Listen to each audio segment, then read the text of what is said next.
Hello students, my name is Hitesh Jain and I am your physics teacher and I started your first class of physics. Our chapter is physical world और भौतिक जगत. बहुत theoretical chapter है और एक basic chapter है. Basic chapter in the sense मैं ये कह सकता हूँ कि इसके अंदर हमें physics से related सामाजिक कार्यों में physics कहाँ काम में आती है, तकनीकी रूप में फिजिक्स कहाँ काम में आती है और दूसरे हमारे दैनिक जीवन के रूटीन के अंदर फिजिक्स कहाँ काम में आती है, ये हमें बताया गया है. साइंस की अलग अलग ब्रांचेज होती हैं और साइंस की अलग अलग ब्रांचेज में से एक ब्रांच होती है फिजिक्स, जिसे हम कहते हैं भौतिक विज्ञान. भौतिक विज्ञान से भी पहले हम बात करते हैं ओनली विज्ञान की. विज्ञान मतलब साइंस. हम लोगों ने 10th के अंदर भी साइंस पढ़ा है, 9th के अंदर भी साइंस पढ़ा है, तो you know very well the definition of the science कि साइंस होती क्या है. तो साइंस की अगर हम बात करते हैं तो साइंस क्या है? साइंस प्रकृति का एक सुव्यवस्थित अध्ययन है, उसका ज्ञान अर्जन है, वो आपका साइंस कहलाता है. अब आपने कहा प्रकृति का सुव्यवस्थित अध्ययन, तो अब ये सुव्यवस्थित अध्ययन से मतलब क्या है कि प्रकृति के सुव्यवस्थित अध्ययन को हम कैसे करें? तो सुव्यवस्थित का मतलब ये होता है कि जैसे कहीं बहुत तेजी से हवा चल रही है, तो अब उसका अध्ययन करने के लिए पहले हमें यह पता लगाना पड़ेगा कि इस हवा की डायरेक्शन क्या है. दूसरी चीज, हमें यह पता लगाना पड़ेगा कि ये चल किस दिशा से किस दिशा में रही है, जिस दिशा में वो जा रही है तो उस दिशा में क्यों जा रही है, और इसके इम्पैक्ट क्या क्या आ रहे हैं. तो ये क्या है? चरणबद्ध अध्ययन कह सकते हैं इसको. हम सुव्यवस्थित ना कह के क्या कहेंगे? चरणबद्ध अध्ययन. तो प्राकृतिक घटनाओं का जो चरणबद्ध अध्ययन किया जाता है, जो सुव्यवस्थित अध्ययन किया जाता है, उसे हम विज्ञान कहते हैं. और विज्ञान को अगर मैं इंग्लिश में वर्ड की बात करते हैं तो बहुत अच्छी तरह आप जानते हैं कि विज्ञान को हम कहते हैं साइंस. ओके. और साइंस किससे बना है? साइंस एक लैटिन वर्ड है, साइंटिया. साइंस की जो उत्पत्ति हुई है वह एक लैटिन वर्ड से हुई है और ये लैटिन वर्ड क्या है? साइंटिया. अब यहां पर साइंटिया का मतलब क्या है? जैसे लैटिन भाषा के शब्द की हम बात करते हैं और लैटिन भाषा के शब्द में हमने कहा कि इसका लैटिन भाषा में साइंस को हम कहते हैं साइंटिया. तो साइंटिया का मतलब क्या होता है? साइंटिया का मतलब होता है ज्ञान को अर्जित करना, ज्ञान का अर्जन करना. ज्ञान का अर्जन कैसे होगा? चरणबद्ध तरीके से ज्ञान का अर्जन करना. जैसे अभी आप 11th क्लास में आए हैं, तो 11th क्लास में आने से पहले आपको चरणबद्ध तरीके से first, second, third, fourth, fifth ऐसे सुव्यवस्थित तरीके से आपने ज्ञान का अर्जन किया है और आप 11th क्लास के अंदर आए हैं. तो उसी तरह से जो साइंटिस्ट होते हैं, जो प्रकृति के होने वाले परिवर्तनों का अध्ययन करते हैं, तो वो उनका एक बेस उठाते हैं, एक बेसिक उठाते हैं और वहां से उसका अध्ययन करना शुरू कर देते हैं और उसी अध्ययन को उन्होंने क्या नाम दे दिया? विज्ञान. तो अगर हम डेफिनेशन देते हैं सिंपल विज्ञान की, तो विज्ञान को हम कहते हैं कि प्रकृति के सुव्यवस्थित अध्ययन को हम विज्ञान कहते हैं. अब प्रकृति का सुव्यवस्थित अध्ययन, तो प्रकृति तो क्या है? बहुत गूढ़तम रहस्यों को लिए हुए है, बहुत गहन अध्ययन करना पड़ता है, बहुत विस्तृत अध्ययन करना पड़ता है, बहुत विस्तृत ज्ञान अर्जन करना पड़ता है, तब जाकर हम यहां पर प्रकृति के सुव्यवस्थित अध्ययन को सारगर्भित कर सकते हैं. जैसे हमने कहा पानी ऊंचाई से नीचे गिरा. एक बहुत सिंपल सा फिजिक्स का एग्जांपल आपको बता रहा हूं. पानी जब ऊंचाई से नीचे गिरा, तो जब वो ऊंचाई पर स्थित था, जैसे यहां पर ये एक डैम बना हुआ है, इस डैम में यहां पर ये पानी भरा हुआ है. जब पानी यहां पर था तो ये पृथ्वी से कुछ ना कुछ हाइट पे था, कुछ ना कुछ हाइट पे था. तो इसके अंदर कौन सी एनर्जी थी? Potential energy. कौन सी एनर्जी थी? Potential energy. क्योंकि एक चीज हमेशा ध्यान रखिएगा कि कोई भी वस्तु अगर हाइट पर होती है तो हाइट पर स्थित वस्तु में हमेशा पोटेंशियल एनर्जी होती है. तो यहां पर जब पानी था तो इसके अंदर कौन सी ऊर्जा थी? स्थितिज ऊर्जा. जब इसके अंदर स्थितिज ऊर्जा थी तो पानी यहां से गिरना शुरू हुआ. पानी यहां से गिरना शुरू हुआ तो ये स्थितिज ऊर्जा किसके अंदर कन्वर्ट हुई? गतिज ऊर्जा में. यानी धीरे धीरे स्थितिज ऊर्जा का कन्वर्जन कैसे हुआ? गतिज ऊर्जा में. और जब ये गतिज ऊर्जा पूर्ण रूप से यहां पहुंच गई तो मैक्सिमम होने के बाद में वापस किस में कन्वर्ट हो गई? स्थितिज ऊर्जा में. तो कहने का मतलब यहां पर रूपांतरण हुआ, लेकिन रूपांतरण कैसे हुआ? चरणबद्ध तरीके से. ऐसा नहीं कि पानी यहां से गिरते ही गतिज ऊर्जा में बदल गया. स्थितिज ऊर्जा धीरे धीरे किसमें बदली, गतिज में, और फिर गतिज वापस धीरे धीरे किसमें बदली, स्थितिज में। तो प्रकृति के इसी सुव्यवस्थित ज्ञान को हम क्या कहते हैं, विज्ञान कहते हैं। ठीक है। अब जो प्राकृतिक घटनाओं के विश्लेषण से हमें जो ज्ञान प्राप्त होता है, तो भौतिक विज्ञान ये कहता है कि आप इस ज्ञान का उपयोग जन कल्याण के कार्यों में कीजिए। तो जो हम ये भौतिक जगत चैप्टर पढ़ रहे हैं, इस भौतिक जगत चैप्टर का इंट्रोडक्शन ही यही है कि जो साइंस है, जिसका पार्ट भौतिक विज्ञान है, तो भौतिक विज्ञान का मूल कार्य क्या है, जन कल्याण के कार्यों को करना। जैसे बिजली उत्पन्न करना, अब बिजली भी अलग अलग तरीकों से उत्पन्न की जाती है, पानी के द्वारा उत्पन्न की जाती है, पानी को ऊंचाई से नीचे गिराया जाता है, टरबाइन चलाया जाता है तो लाइट जनरेट होती है ना। न्यूक्लियर एनर्जी से जनरेट की जाती है, विंड एनर्जी से पवन चक्कियां चलाई जाती है बड़ी बड़ी, उनसे ऊर्जा उत्पन्न की जाती है। तो कुल मिलाकर फिजिक्स विज्ञान की वह शाखा है, या मैं यूं कह सकता हूं कि अभी तो मैं विज्ञान की बात कर रहा हूं, तो विज्ञान वह है जिसका उपयोग हम जन कल्याणकारी नीतियों में कर सकते हैं। तो ये एक आपका बेसिक है, ये आपका एक इंट्रोडक्शन है। ओके स्टूडेंट्स, हमारा नया टॉपिक है भौतिकी का कार्य क्षेत्र एवं विस्तार। अभी मैंने आपको समझाया साइंस के बारे में, साइंस क्या है। अब हम आते हैं साइंस की एक शाखा पर, जो शाखा है भौतिक विज्ञान। भौतिक विज्ञान क्या है? हम जब बात करते हैं कि परमाणु के सूक्ष्मतम कणों से लेकर, परमाणु के सूक्ष्मतम कण कौन कौन से होते हैं, अगर हम परमाणविक संरचना की बात करते हैं तो देखिए दो चीजें होती है, एक तो होते हैं परमाणुवीय कण और एक होते हैं नाभिकीय कण। बहुत ध्यान से समझिएगा, परमाणुवीय कणों के अंदर आते हैं इलेक्ट्रॉन, प्रोटॉन, न्यूट्रॉन, और नाभिकीय कणों के अंदर आते हैं ओनली प्रोटॉन और न्यूट्रॉन। जब हम बात करते हैं परमाणुवीय कणों की, तो परमाणुवीय कण अत्यंत सूक्ष्म आकार के होते हैं। तो भौतिकी क्या है, परमाणुवीय कणों से लेकर ब्रह्मांड के अंदर जो बड़े बड़े कण हैं, बड़े बड़े पिंड हैं, उन सबको हम भौतिकी के अंतर्गत मानते हैं, भौतिक निकाय मानते हैं। निकाय का मतलब होता है तंत्र। उन सबको किसका हिस्सा मानते हैं, भौतिक का हिस्सा। तो अगर मैं भौतिकी के कार्य क्षेत्र की बात करता हूं, तो मैं ये कह सकता हूं कि छोटी सी सुई से लेकर बड़े से बड़े जहाज तक भौतिक लग रहा है, बड़े से बड़े जहाज तक फिजिक्स काम कर रहा है। तो भौतिकी के कार्य क्षेत्र की अगर हम बात करते हैं, तो परमाणु के अत्यंत सूक्ष्म आकार से लेकर ब्रह्मांड में स्थित बड़े बड़े पिंडों, जो खगोलीय पिंड हैं, ये सब भौतिक हैं, और इन सभी निकायों को हम भौतिक निकाय कहते हैं। ठीक है। भौतिकी की अगर हम बात कर रहे हैं, तो भौतिकी क्या है, भौतिकी विज्ञान की एक सबसे महत्वपूर्ण शाखा है। यानी विज्ञान भौतिकी के बिना अधूरा है, और भौतिकी को ही हम आधारभूत विज्ञान भी कहते हैं। यानी बेसिक साइंस की अगर मैं बात करूं, बेसिक मतलब आपका बेस, आपका फंडामेंटल, आपका फाउंडेशन, तो वो कौन है, फिजिक्स है। वो कौन है, भौतिक है। जो दैनिक जीवन की दिनचर्या में होने वाली सभी चीजें, बल्ब चल रहा है, पंखा चल रहा है, ट्यूबलाइट चल रही है, जनरेटर चल रहा है, टू व्हीलर चल रहे हैं, फोर व्हीलर चल रहे हैं, एरोप्लेन चल रहे हैं, फोन चल रहे हैं, मोबाइल चल रहे हैं, तो ये सारी चीजें किस पर डिपेंड कर रही है, ये सारी चीजें भौतिकी पर डिपेंड कर रही है। तो भौतिकी के कार्य क्षेत्र की बात करते हैं, तो एक छोटी सी सुई से लेकर बड़े से बड़ा जहाज, ये सब भौतिकी के अंतर्गत आते हैं। और इसका जो निकाय है, जो इसका समूह है, जो इसका तंत्र है, जो इसका संसार है, ये बहुत बड़ा है, बहुत विशाल है। और इसीलिए इसे विज्ञान का, इस भौतिकी को आधारभूत विज्ञान माना जाता है, इसे बेसिक साइंस माना जाता है। तो अगर हम भौतिकी को डिफाइन करते हैं, जैसे मैंने साइंस को डिफाइन किया था कि प्रकृति के सुव्यवस्थित अध्ययन को हम साइंस कहते हैं, तो जब हम भौतिकी को डिफाइन करते हैं, तो यहां पर हम कहते हैं कि प्रकृति के आधारभूत, प्रकृति के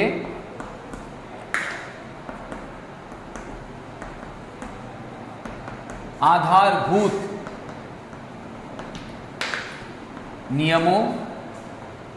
अब प्रकृति के आधारभूत नियमों से क्या मतलब है, प्रकृति के आधारभूत नियम, आधारभूत नियमों में जैसे गुरुत्वाकर्षण का नियम, पेड़ से फल टूटा, फल टूटकर नीचे गिरा। न्यूटन ने क्या देखा, पेड़ से फल टूटा, फल टूट के नीचे गिरा। क्यों गिरा, सोचा तो उसने उसका बेसिक निकाला, उसने एक पत्थर को ऊपर उछाला, उसने देखा कि पत्थर भी ऊपर से वापस नीचे आया, फिर उसने दूसरा पत्थर ऊपर उछाला, उसने देखा फिर नीचे आया।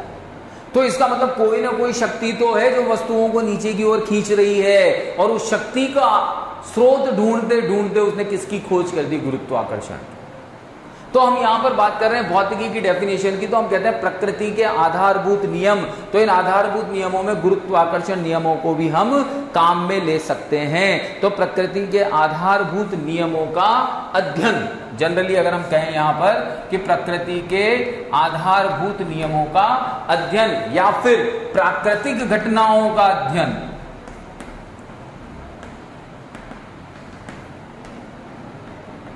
क्या कहलाता है? भौतिक विज्ञान कहलाता है।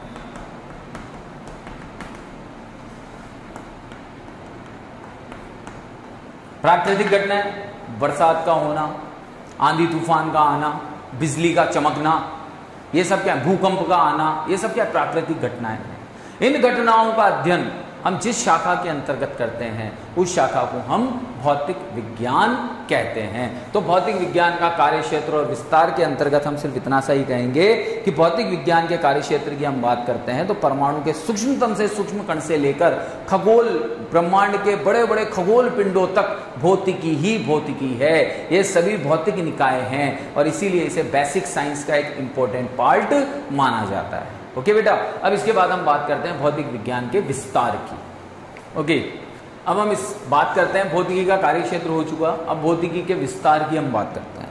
भौतिकी के विस्तार की जब हम बात करते हैं तो भौतिक विज्ञान को मुख्य रूप से दो शाखाओं में वर्गीकृत करते हैं। एक तो होती है आपकी क्लासिकल फिजिक्स और एक होती है आपकी मॉडर्न फिजिक्स। क्लासिकल फिजिक्स को हम कहते हैं चिर सम्मत भौतिकी और मॉडर्न फिजिक्स कहलाती है आपकी क्वांटम भौतिकी या आधुनिक भौतिकी।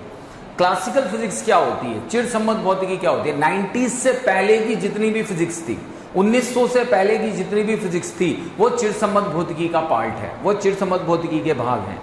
चिर सम्मत भौतिकी ने किया क्या? चिर सम्मत भौतिकी में जो अवधारणाएं दी गई बहुत ज्यादा सरल थी, बहुत सरलता पूर्वक उन अवधारणाओं को समझा जा सकता है, उन अवधारणाओं के आधार पर कार्य किया जा सकता है। लेकिन चिर सम्मत भौतिकी की जो सबसे बड़ी कमी रही वो ये रही कि वह कुछ ही प्रयोगों की व्याख्या करने में सफल रही। कुछ ही प्रयोगों को वो स्पष्ट कर पाई, कुछ ही प्रयोगों का वो रिजल्ट दे पाई। तो कुछ ही प्रयोगों की व्याख्या करने में चिर सम्मत भौतिकी सफल रही। लेकिन उसके बाद में यानी आफ्टर 90s 1900 के बाद में जो फिजिक्स आई वो आई मॉडर्न फिजिक्स, वो आई क्वांटम फिजिक्स। क्वांटम फिजिक्स की जो अवधारणाएं थी वो अत्यधिक जटिल थी, उनको समझना बहुत ज्यादा कठिन था, लेकिन उन अवधारणाओं के आधार पर समस्त प्रयोगों की प्रायोगिक व्याख्या आसानी से कर दी गई। इसीलिए जो फिजिक्स मेनली डिपेंड करती है या जो मेनली यूज में ली जाती है वो फिजिक्स कौन सी काम में ली जाती है? क्वांटम भौतिकी या फिर मॉडर्न फिजिक्स। तो दो पार्ट हो गए आपके फिजिक्स के, एक फिजिक्स तो हो गया क्लासिकल फिजिक्स और एक फिजिक्स हो गई आपकी मॉडर्न फिजिक्स। तो सबसे पहले हम लेते हैं क्लासिकल फिजिक्स कि उस क्लासिकल फिजिक्स के कौन कौन से पार्ट होते हैं। ओके, तो अब स्टार्ट करते हैं हम लोग parts of classical physics. Parts of classical physics में सबसे पहले हम लेते हैं यांत्रिकी को, मैकेनिक्स को। यांत्रिकी क्या है? यांत्रिकी यंत्र। यांत्रिकी क्या है? यंत्र। यंत्र क्या करते हैं? चलते भी हैं, रुकते भी हैं। बहुत ध्यान समझिएगा। यांत्रिकी क्या है? यंत्र है। यांत्रिकी को इंग्लिश में बोलते हैं मैकेनिक्स। मैकेनिक्स रिलेटेड है मशीनरी से, और मशीन चलती भी है और रुकती भी है। यानी यांत्रिकी स्थैतिक यानी स्थिर और गति दोनों से ही संबंधित है। यानी भौतिक विज्ञान की वह शाखा जिसके अंदर स्थिर और गतिमान वस्तुओं का अध्ययन किया जाता है उसे हम यांत्रिकी कहते हैं। बहुत ध्यान समझिएगा। भौतिक विज्ञान की वह शाखा जिसके अंतर्गत स्थिर और गतिमान वस्तुओं का अध्ययन किया जाता है उसको हम यांत्रिकी कहते हैं। और स्थिर वस्तुओं का, जैसे जो इसकी उपशाखा की हम बात करते हैं वो होती है स्थैतिकी। यांत्रिकी की एक उपशाखा होती है स्थैतिकी, और स्थैतिकी के अंदर हम हमेशा स्थिर वस्तुओं का अध्ययन करते हैं। और दूसरी उपशाखा होती है गतिकी, जिसके अंतर्गत हम हमेशा गतिमान वस्तुओं का अध्ययन करते हैं। अब गतिमान वस्तुओं में कुछ भी हो सकता है, जैसे वायु गतिकी, तो वायु की गति से अध्ययन हो गया। तरल के अंदर की बात करें तो तरल की गति की, तो तरल के कण हुए, उनका अध्ययन हो गया। गैस की बात करें तो गैस के कण हो गए, उनका अध्ययन हो गया। तो कुल मिलाकर हम यांत्रिकी को दो शाखाओं में डिवाइड करते हैं। एक तो होती है आपकी स्थैतिकी, इसको तो कहते हैं हम स्थैतिकी, और एक होती है आपकी गतिकी। स्थैतिकी स्थिर वस्तुओं से रिलेटेड होती है और जो गतिकी होती है वो गतिमान वस्तुओं से रिलेटेड होती है। तरल यांत्रिकी में तरल अर्थात द्रव व गैस के गतिक व्यवहार का अध्ययन हम गतिकी के अंतर्गत करते हैं। अगर हम द्रव पदार्थ की बात करते हैं तो द्रव और गैसों के अंदर जो पदार्थ हैं उनका अध्ययन हम किसके अंतर्गत करते हैं? गतिकी के अंतर्गत करते हैं। वायु गतिकी के अंतर्गत हम वायु के कणों का अध्ययन करते हैं। तो कुल मिलाकर यांत्रिकी को मैं एक बार और समझाऊंगा कि भौतिक विज्ञान की वह शाखा जिसके अंतर्गत हम स्थैतिक और गतिक दोनों ही घटनाओं का अध्ययन करते हैं उसे ही हम मैकेनिक्स कहते हैं, उसे ही हम यांत्रिकी कहते हैं।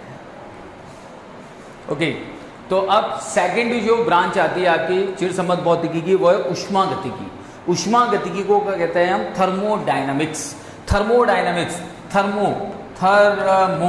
थर्मो किससे रिलेटेड है? थर्मल से। थर्मल का मतलब क्या होता है? उष्मा। फिर आता है डायनामिक्स। डायनामिक्स किससे रिलेटेड है?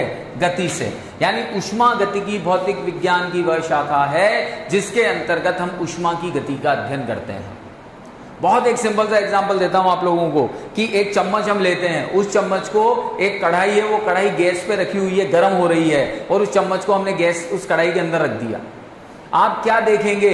थोड़ी देर बाद जब उस चम्मच का हैंडल आप पकड़ेंगे तो वो हैंडल आपको कैसा लगेगा? गर्म लगेगा। कभी सोचा है आप लोगों ने कि वो हैंडल तो उस कढ़ाई के अंदर था ही नहीं, उस कढ़ाई के अंदर तो सिर्फ क्या था? उस चम्मच का निचला सिरा, फिर भी वो हैंडल गर्म हो गया। क्यों? हैंडल तो हवा में था ना, फिर भी हैंडल गर्म हो गया। क्यों? उष्मा के संचरण के कारण। उष्मा का संचरण हुआ कहां से? उच्च ताप से निम्न ताप की ओर। उच्च ताप कहां था? एकदम गैस के यहां, जहां उस चम्मच का निचला सिरा था, तो वहां से उष्मा चलना शुरू हुई, वहां से उष्मा का संचरण शुरू हुआ।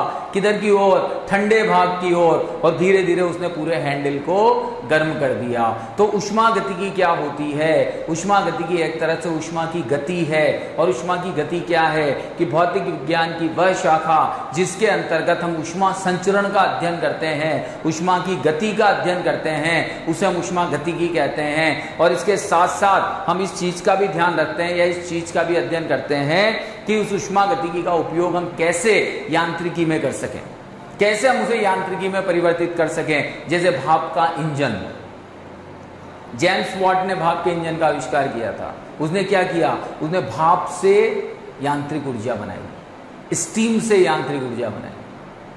तो कहने का मतलब यह है कि उष्मा के द्वारा हम क्या क्या कार्य कर सकते हैं, कौन कौन से कार्य कर सकते हैं, इसके द्वारा ये किस किस रूपों में रूपांतरित हो सकती है, तो ये हम उष्मा गतिकी के अंतर्गत पढ़ते हैं। तो ये उष्मा गतिकी भी एक तरह से किसका भाग हो गया?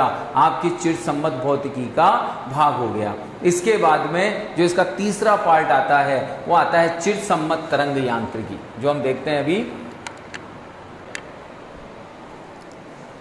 ओके, तीसरा जो क्लासिकल फिजिक्स का पार्ट है वो है आपकी चिरसम्मत तरंग यांत्रिकी। सबसे पहले मैं यहां पर बात करता हूं तरंग की, वेव। चलिए, तरंग क्या होती है? सबसे पहले हम इस चीज को समझेंगे। तरंग, व्हाट इज वेव? वेव क्या है? तो अगर हम तरंग की बात करते हैं तो यहां पर तरंग को हम कहते हैं कि तरंग किसी भी माध्यम में होने वाली हलचल है। जैसे पानी के अंदर पत्थर डाला, क्या हुआ? तरंगे उत्पन्न हुई। एक रस्सी के सिरे को एक कोने से बांधा, दूसरे को हमने हाथ में लिया और हाथ को हिलाया, क्या हुआ? रस्सी के अंदर हलचल हुई। किसी एक लकड़ी लोहे के उस पे बैल के ऊपर एक हथौड़े से बहुत तेजी से चोट की और फिर उस बैल पर हाथ लगाया तो झंझनाहट महसूस हुई, क्या है? हलचल हुई। तो जिस भी स्थान पर हलचल होती है, यानी हलचल को ही तरंग कहते हैं। अगर मैं तरंग को डिफाइन करता हूं तो बहुत सिंपल सा वे कहता हूं कि किसी भी माध्यम में होने वाली हलचल ही तरंग कहलाती है। और हलचल बोला जाता है विक्षोभ को। हलचल को क्या बोलते हैं? विक्षोभ। यह हलचल कहलाती है।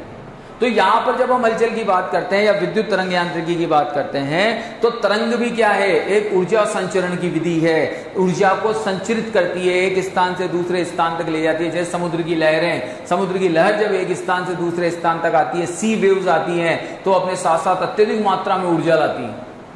हवा जब चलती है तरंगों के रूप में तो ये अपने साथ साथ अत्यधिक मात्रा में ऊर्जा लाती है। तो तरंग अपने आप में क्या है, तरंग अपने आप में एक ऊर्जा संचरण की विधि है। और जो हम यहाँ पर पढ़ रहे हैं चिरसम्मत तरंग यांत्रिकी, तो चिरसम्मत तरंग यांत्रिकी के अंदर भी हम क्या पढ़ते हैं कि ये ऊर्जा का संचरण किस प्रकार से करती है, किस प्रकार से विक्षोभ एक स्थान से दूसरे स्थान तक पहुंचता है। यही हम किसके अंतर्गत पढ़ते हैं, तरंग संचरण यांत्रिकी के अंतर्गत पढ़ते हैं। जैसे हम एक सिंपल सी तरंग बनाते हैं, ये एक जनरल तरंग है, ये वेव है, ये वेव। तो ये जो आपको ये ऊंचे नीचे दिखाई दे रहे हैं ये कहलाते हैं विक्षोभ। इनको क्या बोलते हैं, विक्षोभ, हलचल हो रही है। अब इसमें ये जो अपर पार्ट है इसको बोलते हैं श्रृंग। क्या बोलते हैं इसको, श्रृंग। और ये जो लोअर पार्ट है इसको बोलते हैं गर्त। इस ऊपर वाले भाग को तो बोलते हैं श्रृंग। श्रृंग का मतलब होता है शिखर और गर्त का मतलब होता है गड्ढा। तो कहने का मतलब तरंग यांत्रिकी के अंतर्गत आप तरंगों का अध्ययन करेंगे और तरंगों के द्वारा होने वाले ऊर्जा संचरण का अध्ययन करेंगे और साथ साथ उनके द्वारा जो विक्षोभ एक स्थान से दूसरे स्थान तक जा रहा है आप उसका अध्ययन करेंगे। तो ये तीसरी ब्रांच हो गई आपकी चिरसम्मत यांत्रिकी की, जिसको हम कहते हैं चिरसम्मत तरंग यांत्रिकी। ओके बेटा, थैंक यू।